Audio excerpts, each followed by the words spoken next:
हाँ, तो आज सभी बच्चों का फिर से आपके अपने चैनल द इंडियन क्लासेस में स्वागत है। तो आज का क्लास 10th फिजिक्स जो कि 4 मार्च को बोर्ड के एग्ज़ाम होने वाला है, उस बोर्ड के सिलसिले को हम आगे बढ़ाते हुए कक्षा 10 के विज्ञान यानी भौतिक विज्ञान का एक शानदार सा टॉपिक है जिसे हम चुंबकीय क्षेत्र यानी गतिमान आवेश वो है जो आपका है विद्युत धारा का चुंबकीय प्रभाव। तो पहले चुंबकीय प्रभाव जानने से पहले हम चुंबक के बारे में जानेंगे कि चुंबक होता क्या है, चुंबक के गुण क्या होते हैं। ये सबसे बेहतरीन टॉपिक होने वाला है। इसमें से ऑब्जेक्टिव क्वेश्चन बहुत ज़्यादा पूछे जाएंगे। जो भी बातें आज हम ध्यान से सुनिएगा, जो भी बातें बताएंगे उसमें ऑब्जेक्टिव हमेशा इसमें से ऑब्जेक्टिव क्वेश्चन पूछे जाते हैं। तो चलिए हम आपको ले चलते हैं टॉपिक पे। तो पहले की सबसे बड़ी बात होती है कि पहले तो चुंबक क्या होता है।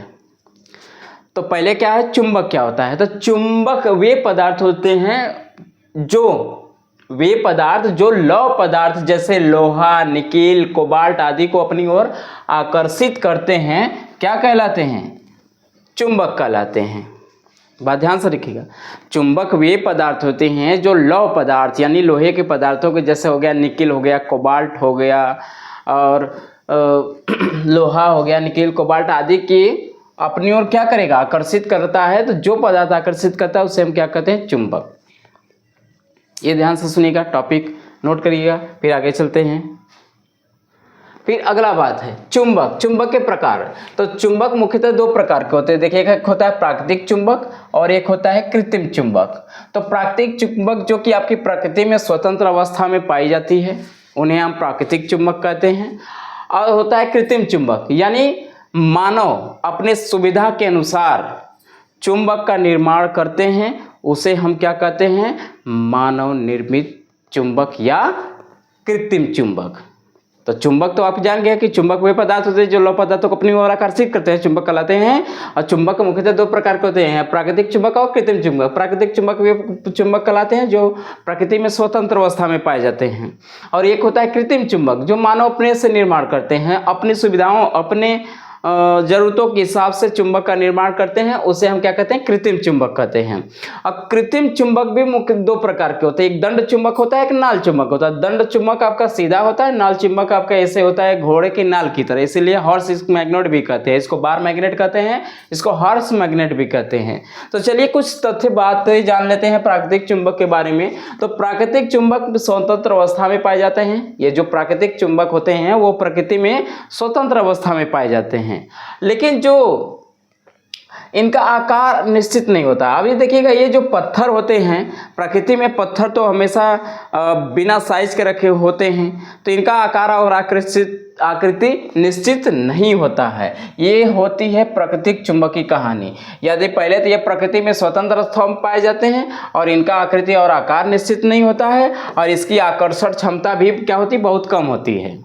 जो प्रकृति में चुंबक पाए जाते हैं इसकी आकर्षण क्षमता भी क्या होती है, बहुत कम होती है। इसीलिए इसको प्रायोगिक कार्यों में उपयोग नहीं लाया जाता है। इसकी आकर्षण क्षमता कम होने के कारण इसको प्रायोगिक कार्यों में नहीं लाया जाता है। प्रायोगिक कारणों का मतलब होता है जैसे कि हम लोग चिकित्सा के क्षेत्र में इलेक्ट्रॉनिक युक्तियों में चुंबक का प्रयोग करते हैं, तो उसमें हम प्राकृतिक चुंबक का उपयोग नहीं करते हैं, क्योंकि प्राकृतिक चुंबक की जो आकर्षण क्षमता होती है बहुत ही कम होती है, बहुत नाम मात्र चुंबक होती है।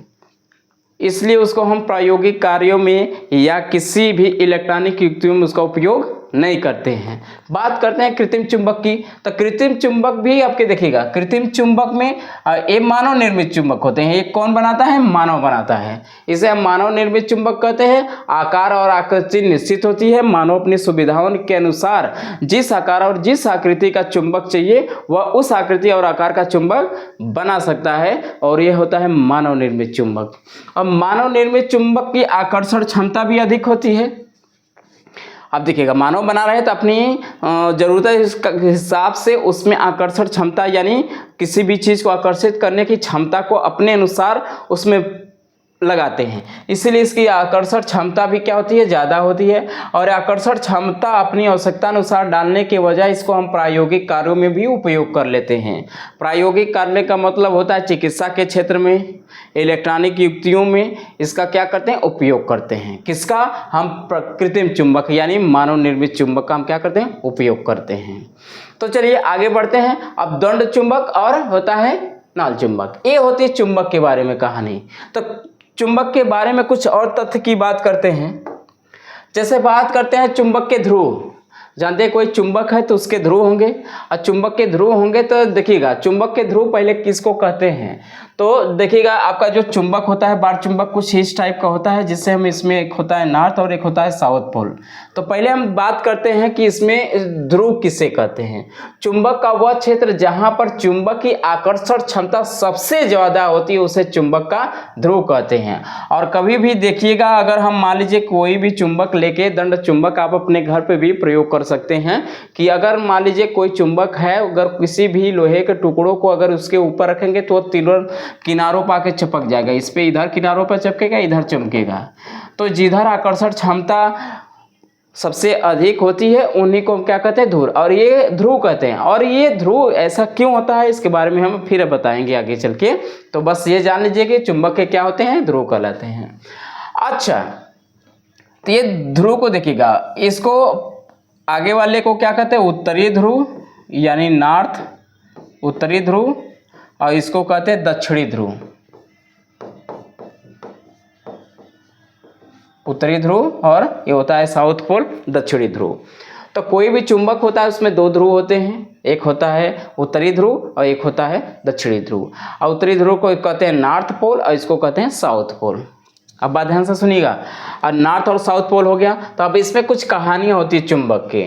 अगर हम मान लेते हैं चुंबक के अगर गुण की बात करेंगे, चुंबक के गुण की बात करेंगे, तो चुंबक को जब स्वतंत्रता पूर्वक लटकाएंगे तो हमेशा वह उत्तर और दक्षिण के दिशा में ठहरता है। इस देखिएगा, इसमें एक ऑप्शनली क्वेश्चन में पूछेगा आपसे कि अगर किसी चुंबक को स्वतंत्रता पूर्वक लटकाया जाए तो वह किस दिशा में ठहरेगा, ये ऑप्शन में आपको पूछेगा। तो हम कहेंगे अगर किसी भी स्वतंत्रता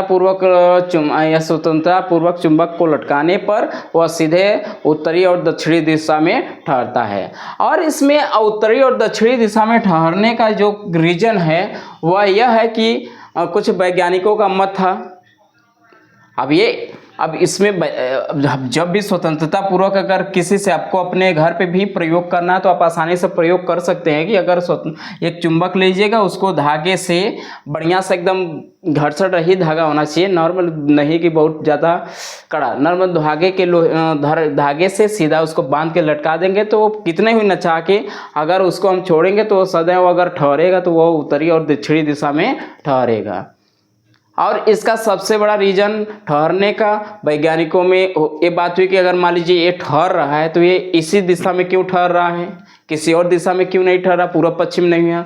तो कुछ वैज्ञानिकों का मत था, अनुमान लोग लगाएं, अभी तक इस तथ्यों के बारे में पूर्ण जानकारी नहीं पता है। तो उन्होंने अपने बस इसी तथ्य में कहा था कि मान लीजिए पृथ्वी के अंदर बहुत बड़ा चुंबक है। और ये बात भी ध्यान रखिएगा, इसमें एक बात और कि चुंबक में दो ध्रुव होते हैं, बात रखिएगा। पहला पॉइंट, चुंबक में दो ध्रुव होती है, उत्तरी ध्रुव और दक्षिणी ध्रुव। और देखिएगा, और इसमें एक टॉपिक और लिखिएगा कि चुंबक में समान ध्रुवों में देखिएगा आकर्षण होता है। चुंबक में समान ध्रुवों में अगर मान लीजिए इधर नॉर्थ है, इधर साउथ है, तो इधर ये भी आपका अगर साउथ है और इधर क्या है, नॉर्थ है, तो इसमें इन दोनों समान पोलों में यानी समान ध्रुवों में प्रतिकर्षण होता है। अगर मान लीजिए इधर आपका साउथ हो जाए, इधर आपका नॉर्थ हो जाए, और इधर भी आपका नॉर्थ हो जाए, इधर क्या हो जाए, साउथ हो जाए, तो इसमें भी क्या होगा, प्रतिकर्षण होगा, एक दूसरे को क्या करेंगे, प्रतिकर्षित करेंगे। अगर मान लीजिए दो चुंबक हों, अगर मान लीजिए इधर क्या है, नॉर्थ है, इधर साउथ है, और इधर भी आपका क्या है, नॉर्थ है, और ये क्या है, साउथ है। ठीक, नॉर्थ साउथ। तो देखिएगा ये इधर आपका साउथ पोल है, इधर नॉर्थ साउथ। तो विपरीत पोलों में क्या होता है, आकर्षण होता है, और समान जाति में क्या होता है, प्रतिकर्षण होता है। ये पॉइंट नोट कर लीजिएगा। किसी चुंबक में समान पोलों में यानी समान जाति के पोलों में प्रतिकर्षण होगा, और विपरीत जाति के पोलों में यानी ध्रुवों में आकर्षण का गुण पाया जाए। अगर साउथ पोल है तो एक दूसरे को प्रतिकर्षित करेंगे, अगर नॉर्थ और पोल है तो एक दूसरे को क्या करेंगे, आकर्षित करेंगे। तो चलिए आगे करते हैं। तो ये होता है नॉर्थ और साउथ की पोल की कहानी। फिर बात करते हैं तीसरी अगला पॉइंट की। ठीक, तो ये हो गया। तो अब ये ठहरने की बात अगर हम बात करें, ठहरने की इसकी, तो उन्होंने कहा पृथ्वी के अंदर क्या है, बहुत बड़ा चुंबक है जिसकी दिशा क्या है, साउथ से क्या है, नॉर्थ की दिशा में है। इसी रीजन के कारण इसमें जो चुंबक होते हैं वह उसका इधर नॉर्थ खींच लेता है और इधर क्या होता है, साउथ अट्रैक्ट होता है, जिसके कारण ये सदैव क्या होता है, नॉर्थ और साउथ दिशा में ठहरता है।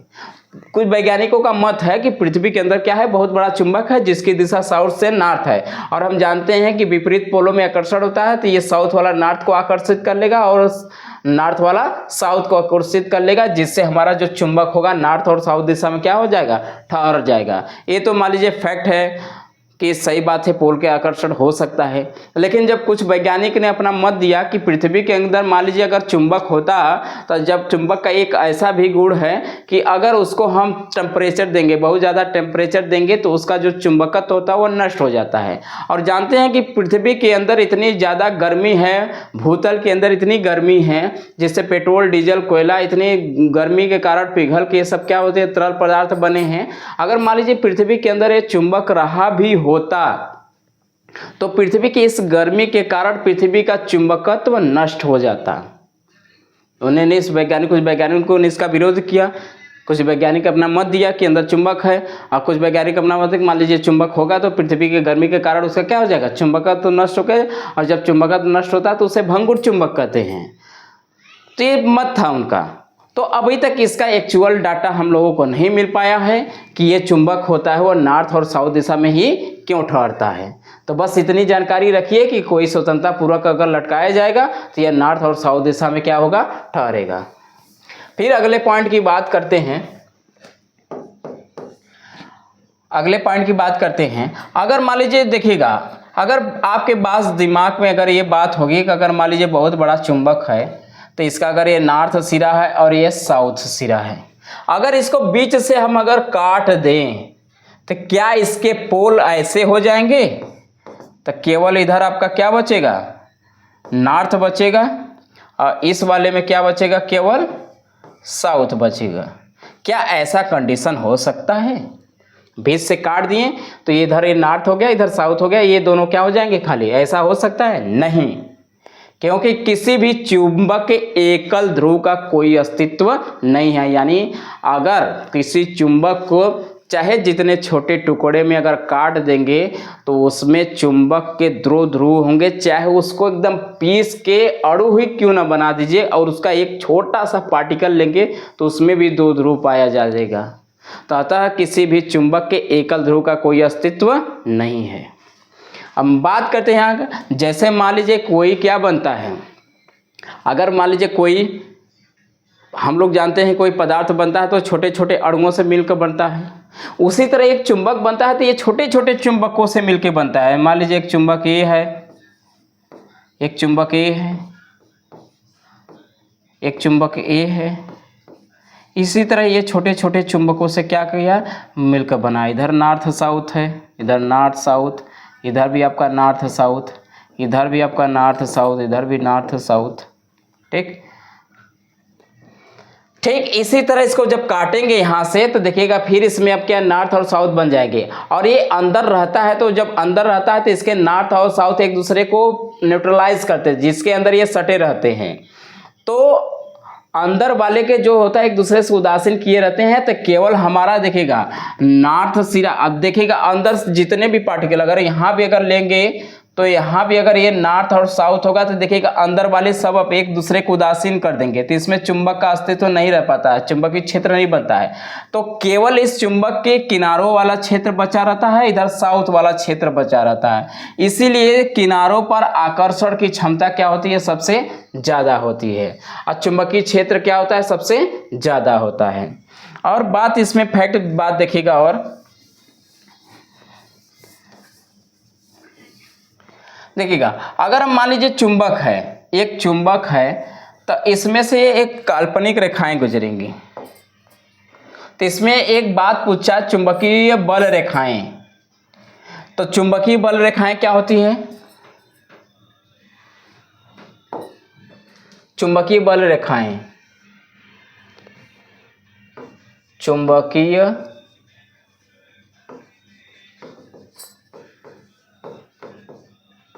बल रेखाएं,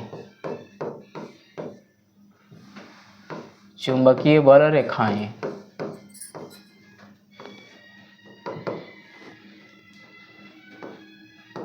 अब देखिएगा चुंबकीय बल रेखाएं क्या होती है।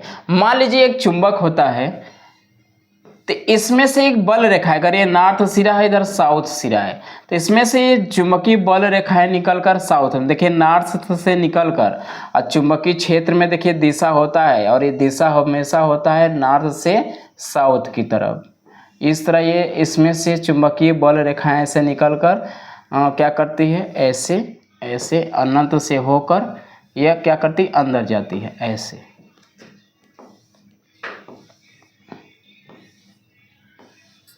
ये हमेशा इसकी दिशा क्या होती है, नॉर्थ से साउथ की तरफ। ठीक,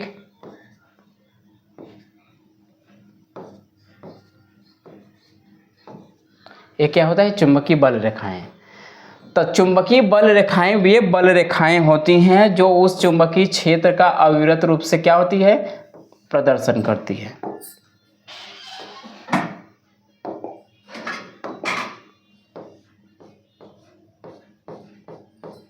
देखिएगा चुंबकीय बल रेखाएं, चुंबकीय बल रेखाएं वे काल्पनिक है। देखिएगा ये काल्पनिक, ये जो रेखाएं हैं हमको दिखता नहीं है, एक काल्पनिक रेखाएं हैं, एक कल्पना मात्र है, इमेजिन मात्र है। तो ये जो कोई मैग्नेट है, तो इसका एक क्षेत्र है, जैसे अगर मैग्नेट रख रहे हैं तो यहाँ पर ये किसी क्षेत्र को अपना क्षेत्र बनाएगा, जिससे यहाँ अगर कोई लौह पदार्थों को रखेगा तो ये अपनी ओर आकर्षित करता है। तो इसमें कुछ तो ऐसा चीज होता होगा, कुछ ऐसी घटनाएं होती हैं जो इसको यहाँ तक लाती हैं।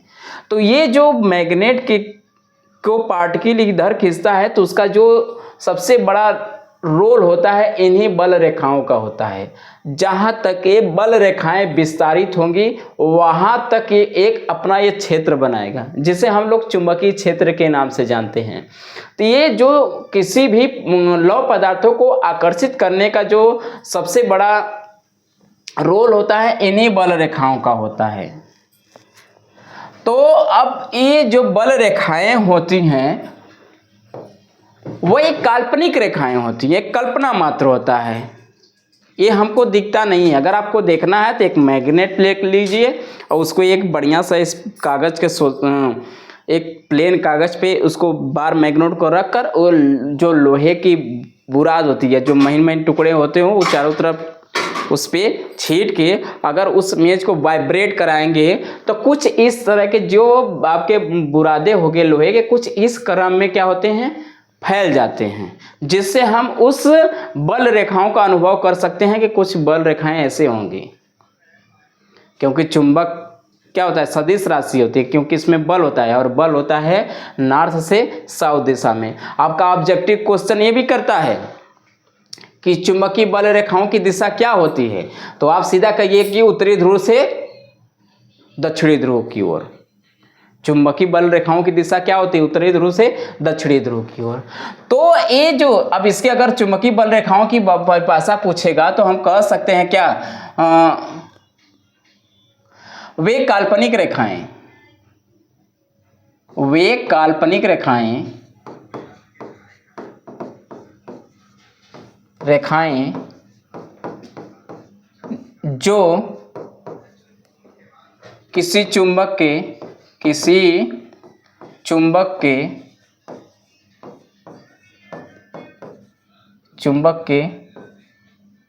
किसी चुंबक के चुंबकीय क्षेत्र का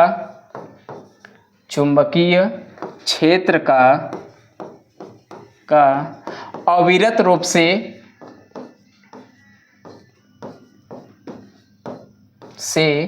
प्रदर्शन करती हैं, अविरत रूप से प्रदर्शन करती हैं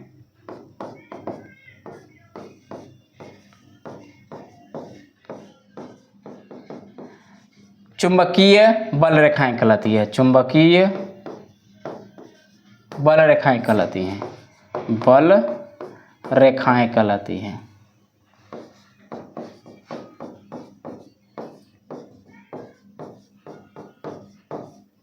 ठीक है, तो चुंबकीय बल रेखाएं की अगर परिभाषा पूछा तो बता दीजिएगा कि वे काल्पनिक रेखाएं जो किसी चुंबक के चुंबकीय क्षेत्र का अविरत रूप से प्रदर्शन करती है चुंबकीय बल रेखाएं कहलाती है। अगर उसका डायग्राम बनाना होगा तो आप इस तरह इसका डायग्राम भी बना लीजिएगा।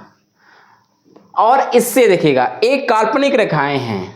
अब इससे कुछ फैक्ट और तथ्य मिलेंगे आपको, इससे अगर कुछ और तथ्य मिलेंगे चुंबकीय बल रेखाओं से, क्योंकि देखिएगा चुंबक जो होता है बाहर की तरफ ऐसे जाता है लेकिन अंदर ये साउथ से नॉर्थ की ओर आता है।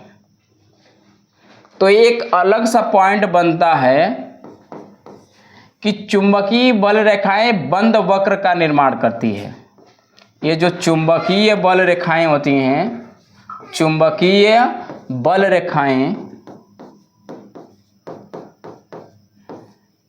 बंद वक्र का निर्माण करती है, बंद वक्र का निर्माण करती है।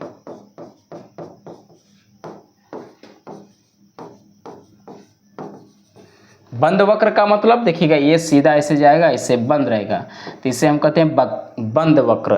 तो यहाँ से देखिएगा चुंबकीय जो बल रेखाएं होती हैं वह नॉर्थ से निकलकर साउथ में, बाहर की तरफ नॉर्थ से साउथ जाती हैं, लेकिन मैग्नेट के अंदर ये साउथ से क्या होती है, नॉर्थ की ओर जाती हैं। तो यहाँ पर दो तरह के वैकल्पिक क्वेश्चन पूछेंगे। एक बार पूछता है कि चुंबकीय बल रेखाओं की दिशा क्या होती है, तो कहेगा कि नॉर्थ साउथ। और दूसरी बात होता है पूछा कि ये बंद वक्र का निर्माण करती है कि नहीं, तो हम कह सकते हैं कि जो चुंबक होता है बंद वक्र का निर्माण करता है, सही बात है। तो चुंबकीय बल रेखाएं कैसे वक्र का निर्माण करती है ऑब्जेक्टिव में पूछ देगा, तो हम कह सकते हैं कि जो चुंबक होता है बंद वक्र का निर्माण करता है।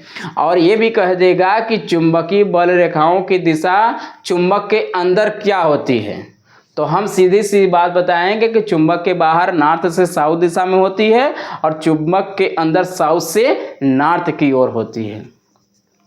अब कुछ तथ्य और बात करते हैं चुंबक से रिलेटेड। तो चुंबक में देखिएगा अब चुंबक में देखिएगा ये जो बल रेखाएं होती हैं, जहां बल रेखाओं की संख्या अधिक होगी वहां प्रबल चुंबक होगा। और देखिएगा सबसे अधिक बल रेखाएं कहाँ कहाँ होती, किनारों पर, इसीलिए किनारों पर होता है सबसे प्रबल चुंबक। प्रबल चुंबक कहाँ होगा, ध्रुवों पर। यानी किसी चुंबक का यही मैग्नेट, यही जो आपके लाइनिंग होते हैं, यही जो काल्पनिक रेखाएं होता है किसी भी पार्टिकल यानी लौ पार्टिकल को अपनी ओर अट्रैक्ट करने का काम करता है। तो जहां पर बल रेखाओं की संख्या होगी वहां पर चुंबकीय क्षेत्र की प्रबलता भी ज़्यादा होगी। तो जहां पर ये देखिएगा लाइनिंग ज़्यादा होगी वहां पर प्रबल चुंबक होता है, लेकिन धीरे धीरे जब ऐसे बढ़ते जाएंगे तो ये प्रबल रेखाओं की संख्या धीरे धीरे कम होती जाएगी। एक समय ऐसा आएगा कि वहां पर बल रेखाएं नहीं बनाएंगी। अगर चुंबक के चुंबकीय क्षेत्र से बाहर चले जाएंगे तो वहां पर बल रेखाओं की संख्या नगण्य हो जाएगी। तो प्रबल चुंबक होता है, तो एक होता है एक समान चुंबक, एक समान चुंबक। पहले प्रबल चुंबक हो गया, तो ये बल रेखाओं की संख्या पर निर्भर करेगा। जहां बल रेखाओं की संख्या देखिएगा सबसे नजदीक रहेगा, पास रहेगा, तो प्रबल चुंबक क्षेत्र कहलाता है, प्रबल चुंबकीय क्षेत्र कहलाएगा, प्रबल चुंबकीय क्षेत्र।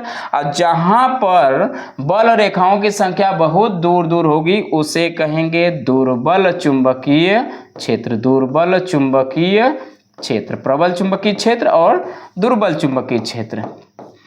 अब एक होता है एक समान चुंबकीय क्षेत्र, एक समान चुंबकीय क्षेत्र, समान चुंबकीय क्षेत्र। एक होता है असमान चुंबकीय क्षेत्र, असमान चुंबकीय क्षेत्र।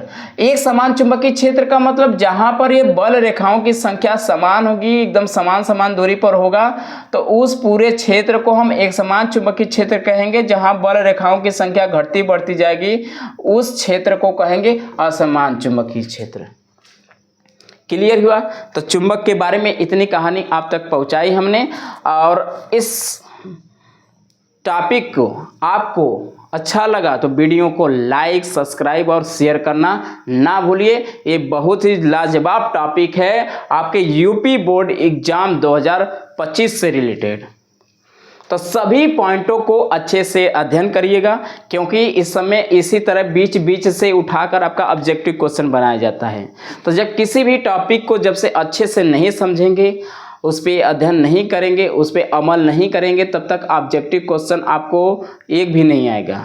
क्योंकि उसी कोई भी टॉपिक होता है, उसी के बीच से एक इम्पॉर्टेंट टॉपिक को उठाकर ऑब्जेक्टिव क्वेश्चन को बनाया जाता है। तो कोई टॉपिक होता है तो उसको फुलफिली एकदम बढ़िया तरीके से पढ़ा करिए कि अगर उसमें से ऑब्जेक्टिव क्वेश्चन भी बने तो आप उसको आप अच्छे से समझ सकें। चलिए बात करते हैं, इतनी बात समझ में आई तो अगला पॉइंट करते हैं चुंबकीय क्षेत्र। बात करते हैं चुंबकीय क्षेत्र की। चुंबकीय क्षेत्र, तो चुंबकीय क्षेत्र तो मान लेते हैं, देखिएगा चुंबक है, ये चुंबक के चारों ओर का वह क्षेत्र जहां तक यह लौह पदार्थों को अपनी ओर आकर्षित कर सके, चुंबकीय क्षेत्र कहलाता है। बात ध्यान से सुनिएगा, चुंबकीय क्षेत्र की बात कर रहे हैं हम।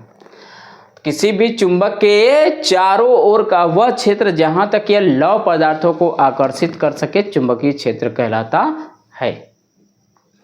ठीक, बात समझ गया चुंबकीय क्षेत्र क्या कहलाता है। तो मान लीजिए देखिएगा, अगर मान लीजिए एक पॉइंट यहाँ है, चुंबकीय खींच लिया, यहाँ रखे खींच लिया, यहाँ रखे खींच लिया, यहाँ रखे खींच लिया, यहाँ रखे खींच लिया, यहाँ रखे खींच लिया, और जैसे यहाँ रखें तो ये मैग्नेट क्या किया, इस लौह पदार्थ को अपनी ओर आकर्षित करने में क्या हो गया, असमर्थ हो गया। इसका मतलब यह इसके क्षेत्र से क्या हो गया, बाहर हो गया। तो जो मैग्नेट होता है वह अपने चारों ओर एक सेम एरिया का एक क्षेत्र बनाता है। तो और यह क्षेत्र इसकी प्रबलता पे निर्भर करता है कि ये कितना प्रबल, कितना ज़्यादा पावर का मैग्नेट है। ज़्यादा पावर का मैग्नेट रहेगा तब पावर ज़्यादा चुंबकीय क्षेत्र घेरेगा, एरिया ज़्यादा होगा। अगर कम प्रबल दुर्बल चुंबक होगा तो कम एरिया घेरेगा। ठीक, तो ये होता है, यानी सीधी सीधी बात ये कर सकते हैं, किसी चुंबक के चारों ओर का वह क्षेत्र जहाँ तक यह जहाँ तक यह किसी लौह पदार्थों को अपनी ओर आकर्षित कर सके, चुंबकीय क्षेत्र कहलाता है। आगे देखिएगा ध्यान से बात। अगर मान लेते हैं एक टॉपिक हो गया चुंबकीय क्षेत्र की तीव्रता। एक बात होती है तीव्रता, चुंबकीय क्षेत्र की तीव्रता होता है। तो चुंबकीय क्षेत्र तो हो गई कि किसी चुंबक के चारों ओर का वह क्षेत्र जहां तक वह लौह पदार्थों को अपनी ओर आकर्षित करते हैं, चुंबकीय क्षेत्र कहलाता है। और उसी से रिलेटेड होता है चुंबकीय क्षेत्र की तीव्रता। इंपॉर्टेंट टॉपिक है, यह बार बार एग्जाम में भी पूछे जाते हैं चुंबकीय क्षेत्र की परिभाषा के। तो चुंबकीय क्षेत्र के अंदर अगर मान लीजिए तीव्रता की बात करता है, तो तीव्रता का मतलब इसका मान, यानी इस बिंदु पर इस चुंबक का मान ही क्या कहलाता है, चुंबकीय क्षेत्र की तीव्रता। मान का मतलब होता है अवकाश। अवकाश से मतलब ये होता है कि इसकी जो पावर होती है, जो क्षमता होती है, वो कितना होती है इस बिंदु पर। क्योंकि मैग्नेट के जितने पास जाएंगे बल रेखाओं की संख्या तो उतनी ज़्यादा होगी। यहाँ पर बल रेखाओं की संख्या ज़्यादा है, जितना दूर जाएंगे बल रेखाओं की संख्या क्या होती जाएगी, कम हो जाती है। तो जहाँ पर हमने बताया था कि बल रेखाओं की संख्या ज़्यादा होगी, वहाँ पर प्रबल चुंबकीय क्षेत्र होगा। इसी तरह अगर इस बिंदु पर जाएंगे तो जितना चुंबकीय क्षेत्र है उससे कम यहाँ होगा, फिर उससे कम यहाँ होगा, यहाँ होगा, उससे कम, उससे कम। एक समय ऐसा है कि यहाँ पर चुंबकीय क्षेत्र का मान क्या हो जाएगा, शून्य हो जाएगा। तो इसका मतलब किसी चुंबक के अंदर किसी चुंबकीय क्षेत्र के अंदर किसी बिंदु के मान को ही क्या कहते हैं, बिंदु की चुंबकीय क्षेत्र की तीव्रता। ऐसे हम लोग कैपिटल बी से प्रदर्शित करते हैं, चुंबकीय क्षेत्र की तीव्रता को कैपिटल बी से प्रदर्शित करते हैं। और यह एक सदिश राशि होती है। सदिश राशि का मतलब होता है इसमें दिशा भी होगी। ठीक, तो यहाँ तक आप लोगों को समझ में आया। इसके आगे हम लोग पढ़ेंगे ओर्स्टेड का प्रयोग। तो आज के वीडियो में इतना ही रखते हैं। अगले वीडियो में मिलेंगे एक नए ऊर्जा और नए जोश के साथ, एक नए लेक्चर के साथ। तब तक वीडियो पे आप बने रहिएगा। और इस वीडियो को अच्छा लगा तो लाइक, सब्सक्राइब और शेयर जरूर करिएगा। तब तक के लिए सभी लोगों को जय हिंद।